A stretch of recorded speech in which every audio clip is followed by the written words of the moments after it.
कल्याणपूर्व 4G प्रभागामधील paste कंट्रोलसाठी वापरण्यात येत असलेले केमिकल जंतुनाशक ज्या गोष्टी आहेत त्या ह्या ठिकाणी मोठ्या प्रमाणात तळमजल्याच्या एका गोडाऊनसारखं बनवलेलं आहे.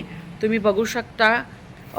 माझ्या मते हे केमिकल अत्यंत म्हणजे शरीराला घातक असल्या कारणाने याच्यावरती प्रक्रिया लगेच केली पाहिजे. पण आरोग्य विभागातील अधिकारी नक्की करतात काय हा सवाल या निमित्ताने उपस्थित होतो.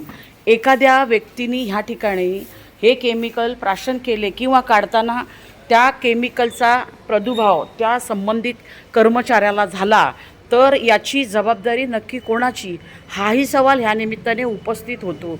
तुम्ही बघू शकता की या ठिकाणी मोठ्या प्रमाणात या गोडाऊनमध्ये हे केमिकलचे रिकामी झालेल्या बाटल्या आणि मोठमोठे निळ्या कलरचे कॅन मोठ्या प्रमाणात ह्या ठिकाणी स्टोअर करून ठेवण्यात आलेलं आहे.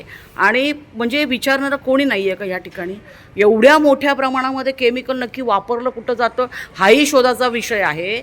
आणि ह्या केमिकलची विल्हेवाट रिकाम्या बाटल्या, कार्टून किंवा ड्रम यांचं लगेच लावणं बंधनकारक आहे. कारण या ठिकाणी सर्वसामान्य जे नागरिक येतात ते इथूनच ये जा करतात. एखादा लहान मूल जर या ठिकाणी जाऊन त्यांनी काही तोंडात घातलं तर त्याच्या आरोग्याशी खेळ होणार आहे. आणि दुसरी गोष्ट अशी आहे की या ठिकाणी जर एखादा कर्मचारी काम करताना त्याचा जीव गुदमरला, त्याला वासामुळे मळमळलं, त्रास झाला तर याची नक्की जबाबदारी कोणाची. तर महापालिका आयुक्तांनी ह्या ठिकाणी लक्ष घालून संबंधित जे अधिकारी जे कोणी असतील त्यांना परिपत्र काढावे किंवा त्यांची लगेच उचलबागडी करावी. कारण 4G प्रभागामध्ये आरोग्याचा ठणठणाट आहे.